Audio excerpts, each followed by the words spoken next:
Welcome to another Black Girl in a Big Dress episode, Teacap. Now, I have made quite enough Teacap jokes for now, so let's just get right into the episode. This is season 1, episode 3.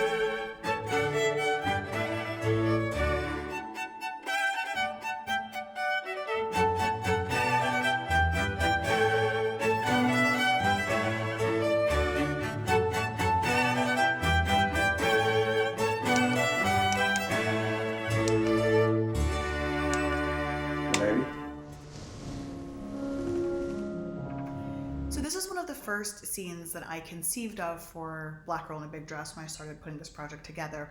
I really wanted a big fantasy being in love moment. I hope I speak for more people than just me when I say I definitely zone out in the office or wherever I am thinking about things like this happening. And so I wanted to find a way to make that happen on screen. And I think we did a pretty good job executing it.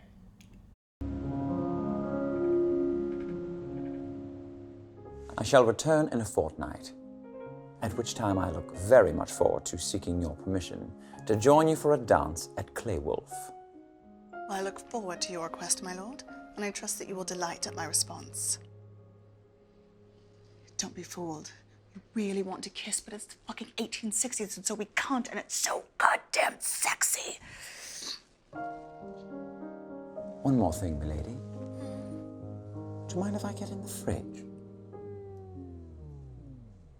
Can I get in the fridge? So this is the wonderful Matt Harris, who is another actor who let me kind of vilify him a bit for the show, which I really appreciate. Matt and I have known each other for a really long time. We actually met playing Barack and Michelle Obama in a musical back in 2007 or 2008. And we've kind of stayed in touch and been collaborators ever since. He is a wonderful performer, a fantastic human being, and it was awesome to work with him on this. Oh, hi. Yeah. Are you okay? It looks like you had something really serious on your mind. No, I'm fine. I was just lost in thought. Good thoughts, I hope. They were okay. I'm sorry, can I get in there? Oh, yes, sorry. Please. Adrian, right? Yeah, that's me. Hey, are you gonna go to this drinks thing at the company update on Thursday? Oh, yeah, I hadn't really thought about it.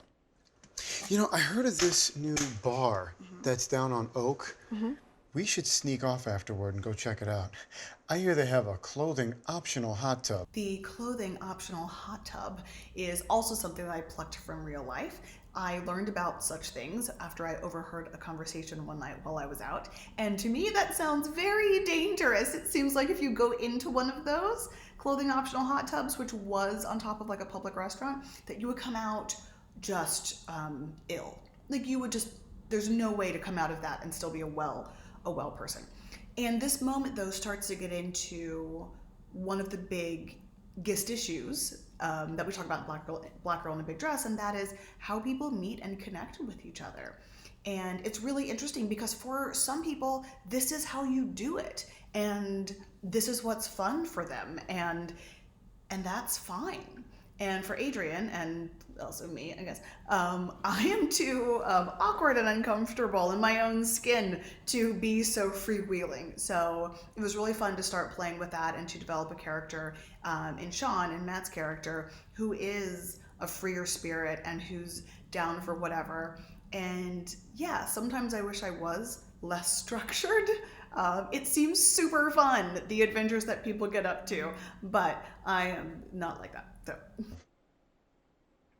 Oh, okay. So like a date? I mean, like, what do you wear? I mean, to a clothing optional hot tub, obviously not much. But truly, one of the things that I enjoy about rules and order is that everyone knows what to do. And when you are a free spirit, like so many people I admire, one of the things I admire is how comfortable they are with the unknown. It sounds exciting. What do you prefer, the unknown or like lots of rules? Lots of rules, either way. Let us know in the comments and let's talk about it because it's fascinating to me. Well, yeah, we could just hang out. And also maybe take off our clothes and fool around. If it comes to that. Yeah, so like a date. I'm just gonna. Like a date. Now, I don't know about all of you watching this, but I would love to find out, so let us know in the comments below. I was raised in such a way that if a boy even held my hand, that essentially meant that we were betrothed to each other. I grew up in a very strict environment where boys were not allowed over. I signed a True Love Waits card. That was a whole thing. And I truly believe that everyone grew up the same way, because I think that's the thing. When you grow up a way, you just sort of think everyone else grows up the same way. So here's a little story. So by the time I got to college, I had been kissed a couple of times, all of them very strange and weird, and I wasn't really thrilled about any of them. I had never had a boyfriend, and I had not done anything more than kissing. So I go to college, and my first friend that I make there is actually from high school, but he is in a frat. And so I go to a fraternity party, which to me sounded like a very grown-up thing to do. I don't know if you've been to a fraternity party lately. I wouldn't describe them as being grown-up.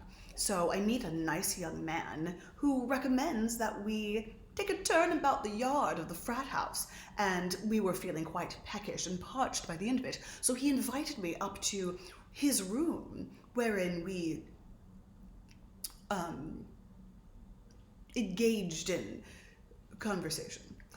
The next morning, I thought to myself, my goodness, I have kissed that man, that man, I don't know, we were like 18, 19 years old. And so I 100% thought that he was my boyfriend, because the way I was raised, if you touched a boy's hand, you were basically his wife. And to do more than that, I was like, well, this guy must be my very serious boyfriend. So I started inviting him to like go on errands with me and to shop for ballet shoes. And he, to his credit, he hung in there for about a week. And then at the end of that week, he called and he said, hey, you know that didn't mean anything, right? Like, you know we're not boyfriend, girlfriend, right? And I said, oh my gosh, of course.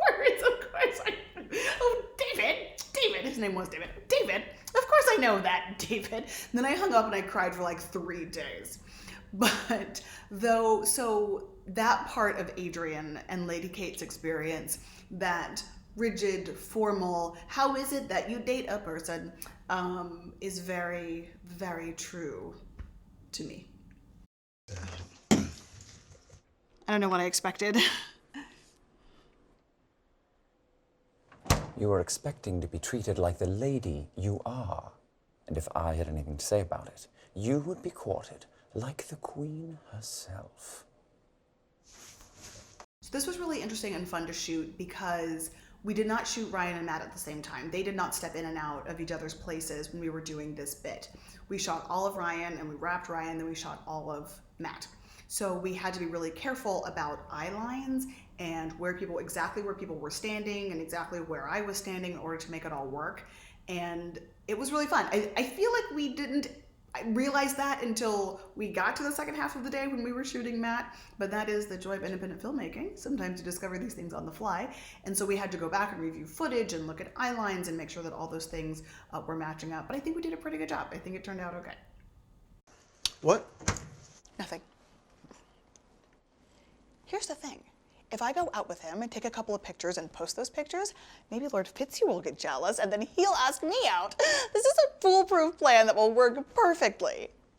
So listen, this is my number. Maybe hit me up after the company update and let's see if we can make use of that hot tub. Hot tub. Cool. Oh.